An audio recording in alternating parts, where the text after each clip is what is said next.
যা কিছু বর্জ্য, যা কিছু দিনের পর দিন জঞ্জালের স্তূপ তৈরি করে এই পৃথিবীকে প্রতিনিয়ত দূষিত করে চলেছে, সেই সব ফেলে দেওয়া জিনিস সংগ্রহ করে তা দিয়ে নতুন কোনো রূপে পুনর্ব্যবহারযোগ্য পণ্য উৎপাদন করার উদ্দেশ্য নিয়েই আজ থেকেই পথ চলা শুরু করল রিক্লেম।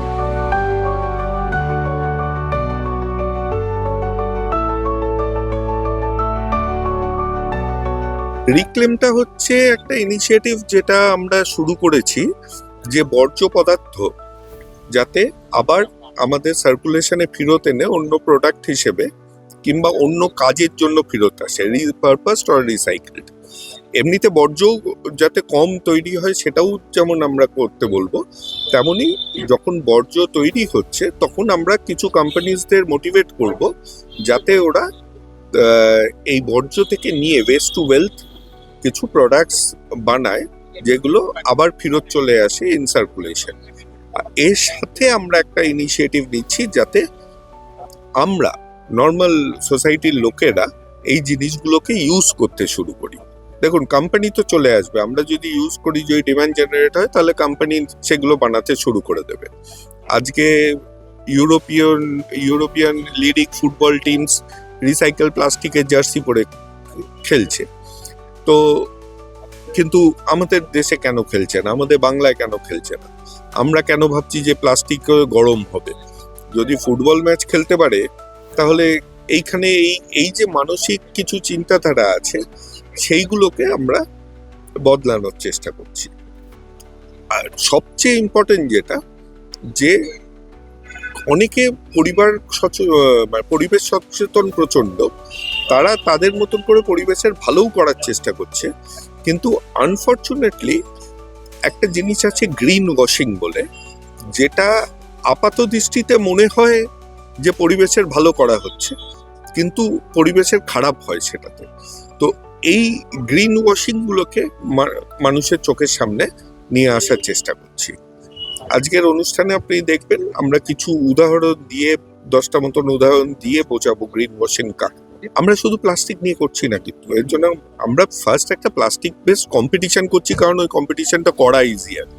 কিন্তু আমরা যে কোনো ধরনের বর্জ্য পদার্থ, জামা কাপড় হোক, প্লাস্টিক হোক, ওয়েট ওয়েস্ট হোক, যা কিছু হোক, সেগুলোর উপরেই কাজ করব।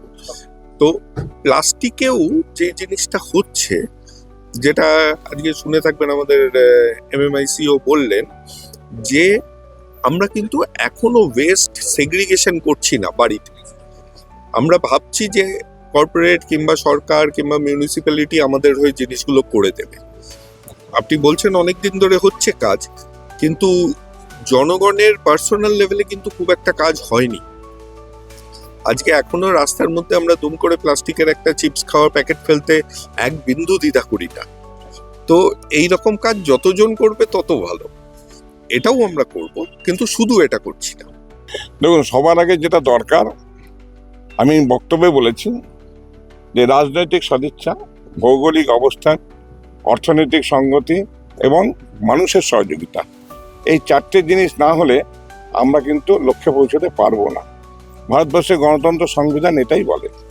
তা আজকে পিন থেকে এলিফ্যান্ট যাই করুন, সব কিছু কিন্তু আগে পলিটিক্যাল ডিসিশনটা দরকার। তা আমাদের রাজনৈতিক সদিচ্ছা যা আপনারা বুঝতে পেরেছেন, কারণ ইতিমধ্যেই আমরা প্ল্যান তৈরি করেছি এবং প্লাস্টিক নিয়ে আমি সারা কলকাতায় প্রচার করেছি, বিভিন্ন বাজারে বাজারে, জনবহুল অঞ্চলে, স্টেশনে, শিয়ালদার মতো স্টেশনে আমরা প্রচার করেছি।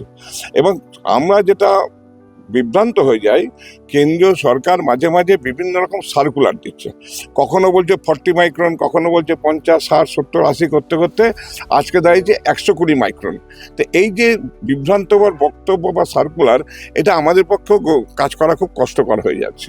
তা আমি চাই একটা সুষ্ঠুভাবে পরিবেশ বিজ্ঞানীদের সাথে আলোচনা করে বিভিন্ন রাজ্য সরকার তাদের রাজ্য সরকারের ভৌগোলিক অবস্থান সম্বন্ধে আলোচনা করে একটা সুষ্ঠু রুল তৈরি করুক। সমস্ত রাজ্য সরকারের সাথে কথা বলুক, যে রুলটা বা আইনটা আমরা ভারতবর্ষের প্রত্যেকটি জায়গায় ব্যবহৃত করতে পারবো। সুতরাং সেই জন্যই প্লাস্টিক যদি আমরা সত্যি সত্যি সমাজকে তুলে দিতে চাই, তাহলে এই আইনটা করতে হবে। আর এই রিসাইকেল খুব ভালো দরকার, কারণ বিজ্ঞানের অগ্রগতি হয়েছে। বিজ্ঞানের অগ্রগতির ফলে সমাজ ব্যবস্থা উন্নতি হয়েছে, মানুষের গড়ায়ু বৃদ্ধি পেয়েছে, অনেক দুরারোগ্য ব্যাধির ওষুধ আবিষ্কার হয়েছে। তাই বিজ্ঞানের মধ্য দিয়ে যদি এই প্লাস্টিককে আমরা নতুন করে রিসাইক্লিং করে ব্যবহারযোগ্য করে তুলতে পারি, যেখানে সমাজের ক্ষতি হবে না, তো এর থেকে ভালো উদ্যোগ কোনো হতে পারে নাকি? ভালো কাজ রিসাইকেল আমাদের যা রিক্লেম করছে, এদেরকে ভালো সাধুবাদ জানাই, খুব ভালো উদ্যোগ নিয়েছে। আগামী দিনে আরও বিভিন্ন সংস্থা এগিয়ে আসুক, যাতে কম্পিটিশান হোক এবং বিশেষ করে মানুষ সচেতন হোক।